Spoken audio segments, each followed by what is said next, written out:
What's up guys, this is Shukesh once again, and well, after J7, J5 and J2, I've got two more Samsung devices, Galaxy ON 5 and Galaxy ON 7. Today I'll be unboxing the ON 5 and share with you my first impression. Let's first talk about the price. The price on the box is 8,990 and the retail price, that is the price on Flipkart, is the same as well. Considering the specs, I think this is a value for money device. The headline features of this phone are huge 5 inches HD screen, big battery, great camera and of course LTE support. This is a dual SIM phone as well with 14 India languages support.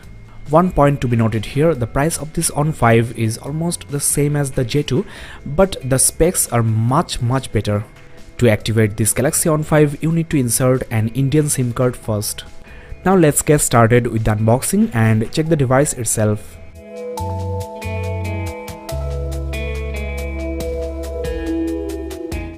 There you go guys, the all new Galaxy ON 5, and let's first get rid of this protective plastic. The form factor, the design of this Galaxy ON series devices are totally different from the Galaxy J series phones. This ON 5 is basically a smaller version of the ON 7. As you know, ON 7 sports a bigger 5.5 inch screen, otherwise both are exactly same on the exterior, and the 5 inch screen of ON 5 will provide better one-handed uses. Before I talk more about this handset, let's quickly check what's inside the box. First of all, you get the booklet, that is the quick start guide, and I don't think you are interested in reading this, so let's go ahead and check the headset. It's the same headset Samsung is providing these days with all their mid-range and entry-level phones. The build quality and the ergonomics of the earpods are quite good. The sound clarity is also decent enough for talking and casual music listening. The bass levels could have been better. The 3.5mm headphone jack is not gold plated, and the remote consists of a microphone hole and a push button for answering and ending calls. The charging adapter is compact, and the USB port at the side might interfere with other cables on the switchboard. This power brick is rated 5V 1A, which is actually not bad. Samsung once again provided a shorter data cable. The length of this cable is around 2.5 feet. As you know, typically you get a 1 meter long cable. One of the main reasons you should get this Galaxy ON 5 is the huge battery. It's of 26 mAh juice, and in fact Samsung's flagship Galaxy S6 sports a smaller battery, so you can expect at least 2 full days backup from this. There is nothing else in the box, so let's get rid of these things here and have a close look at the device itself. The new Samsung Galaxy ON 5 looks really great actually. The screen to body ratio is 70% and this gold color is looking damn good. Well, I'm not a fan of Samsung's all plastic build and repetitive design, but this time the design has changed.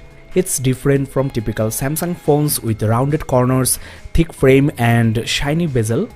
The new ON 5 is kind of boxy and makes it look more modern and stylish. The dual tone bezel adds to the aesthetics, and most importantly, the back panel is now textured and rubberized. It looks really nice and provides a great grip in hand. I'll say this design is inspired by Galaxy Note 4, the last year's Galaxy Note, and of course there is room for improvements, but for an entry-level device I'm quite satisfied with the design and the build quality of this Galaxy ON 5. Now let me give you a quick tour of the exterior ports and then I'll look into the software. First of all, the display on this phone is 5 inches TFT LCD with HD, that is 720 by 1280 pixels resolution at 288 ppi. Just below the display you'll find the push button home key with the capacitive back and app switcher. Above the screen you get the ear speaker grill and the proximity sensor. No ambient light sensor once again. The front camera is 5 megapixel fixed focus with full HD recording. The rear, that is the main camera, is capable of capturing 8 megapixel stills and full HD videos. This is of course an autofocus camera. The LED flash and the loudspeaker grills are on the either sides of the camera lens. The power key is on the left and the volume rocker is on the right side of the phone. At the bottom you will find the microphone hole, the micro USB port and the 3.5mm headphone jack. There is nothing at the top, no secondary microphone. Now let's check what's under the hood. This is a dual SIM phone and takes micro SIM cards. You get the micro SD card slot here, which supports up to 128 gig cards. The SIM 1 slot is just below it, and there you get the SIM 2 slot. Now let's install the battery, switch on the phone and show you the display quality and of course the interface. Well guys, if you are really liking this review, if you think my video is pleasant to watch, then do hit the like button below and please consider subscribing as well. If you are getting this ON 5 from Flipkart, then you can use the referral link in the description below as well.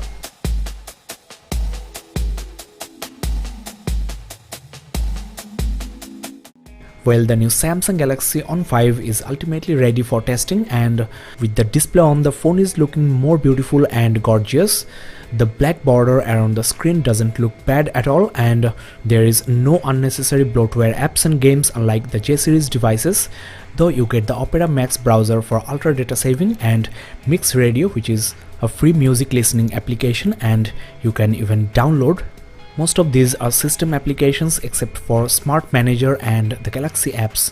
Well, before I open any more applications, let's quickly check out of the box RAM, storage, and the Android version on this phone is 5.1.1 Lollipop, which is the latest right now.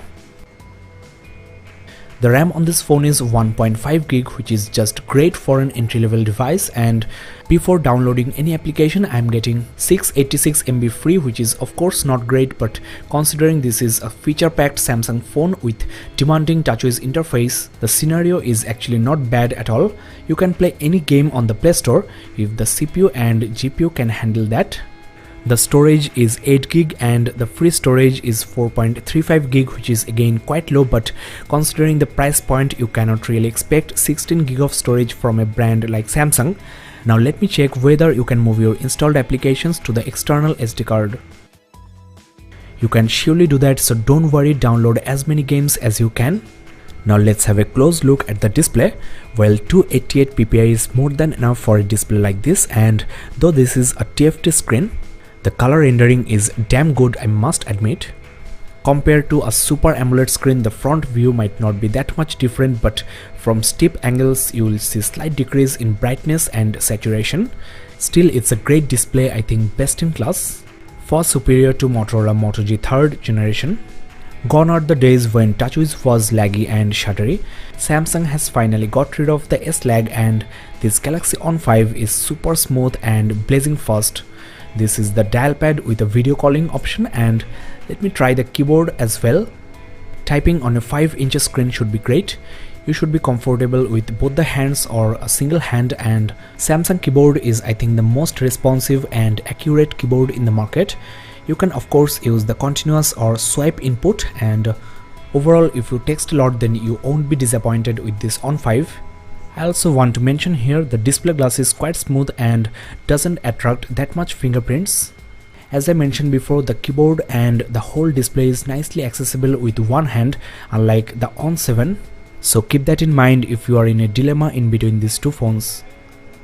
There you get the notification center with toggles, and this new handset from Samsung comes with ultra data saving mode, which can save up to 40% of your browsing and downloading data. Swiping brings you the Smart Manager I have shown before. You can manage RAM, storage, and kill the background applications and clear the cache. So no need to do that manually from the apps manager, and well, 437 MB has been cleared.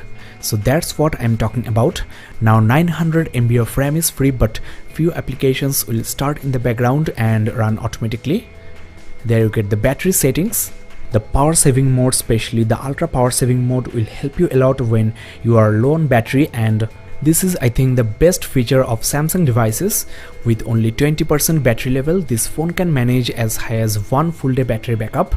I have personally used ultra power saving mode couple of times and it's really amazing. Now the device security gives you the option to activate Knox Active Protection as well. As you know, this is an enterprise security mechanism that defends against mobile device attacks that attempt to observe or modify your operating system or its data. So go ahead, activate this if you need, but keep in mind this might affect the performance of the phone. You can run a scan for adware and malware as well. So the Smart Manager is quite a handy app. There are a couple of other smart features on your Galaxy ON 5. Let me check the settings menu for that. Well, you can add the frequently used settings at the top, and as I mentioned before, there is no ambient light sensor on this phone, but you can switch on outdoor mode for maximum brightness. No one-handed operation as expected. The Wi-Fi single band BGN with hotspot support, and the Bluetooth version is 4.1. This dual SIM device also supports smart dual SIM feature, that is, you can still get calls from the SIM 2 even when you are busy on the SIM 1. If you are familiar with the Lumia devices, then you might already know about this mix radio. You can listen to as many as 30 million tracks and even download them for free. Almost all the songs are available here, and you can create your own mix as well. Now the fastest and the best way to launch the camera is by double pressing the home button, and this works anywhere anytime on the phone, even when the phone is locked and the screen is off. Let's get a subject, and I have the Galaxy ON 7 with me. Now let's try the 8 megapixel camera of this ON 5. As you know, I'll upload the camera samples on my webpage gadgetsportal.in/camera-samples and also into my Facebook page facebook.com/gadgetsportal. Well, the autofocusing seems quite fast and the shutter is almost instantaneous. Well, the image is looking damn good on the screen. It's rightly in focus and I think it's a great camera. I'll try it outside and also indoor in low light and talk about the actual quality in the full review, so make sure you are subscribed, and in the meantime you can check the samples. Now the selfie camera or the front camera is something you should be excited about. It's a 5 megapixel shooter and you can take selfies with a hand gesture. This front cam can also record full HD videos. There are a couple of modes as well, including wide selfie for group selfies and also interval shot. The rear camera mode consists of Pro mode, panorama, continuous shot, and most importantly beauty face. It can airbrush your faces and make them smooth. Even your eyes can be made bigger and your face slimmer. I tried this feature on other Samsung devices and it's really quite fun. On the other hand, the Pro mode is for the photography enthusiastic. You can control the white balance, the ISO and the exposure. If you know these stuffs, then try this. In the full review, I'll talk more about this camera, so keep in touch. The ON 7 sports a 13 megapixel rear camera and the price is only 2000 rupees more. You get a bigger screen as well. A comparison video in between these two phones will be uploaded as early as possible, so check the channel for that. Now we are almost at the end of this unboxing and hands-on review. So far, for only 9000 rupees, this Galaxy ON 5 seems like a great device. Samsung is trying hard to get into the entry-level market in India, which is dominated by Motorola, Micromax and other Indian and Chinese brands. I think this Galaxy ON 5 will do great in the market, mainly because of the premium Samsung brand. Regarding CPU and GPU, this ON 5 is not the most powerful though. It sports a 1.3 GHz Cortex-A7 quad-core processor with Mali T720 graphics and Exynos 3475 chipset. Considering the price, the spec sheet is decent and you should be able to play almost all the popular games on the Play Store. I'll use this device thoroughly and talk about the real performance in the full review, so make sure you are subscribed, and if this video was really enjoyable and helpful to you, then hit the like button and comment, share. If you are getting this ON 5, then please use the buying link in the description below. I'll get very few rupees as commission, so in this way you can support Gadgets Portal. Thanks a lot for watching, keep in touch and have a wonderful day guys.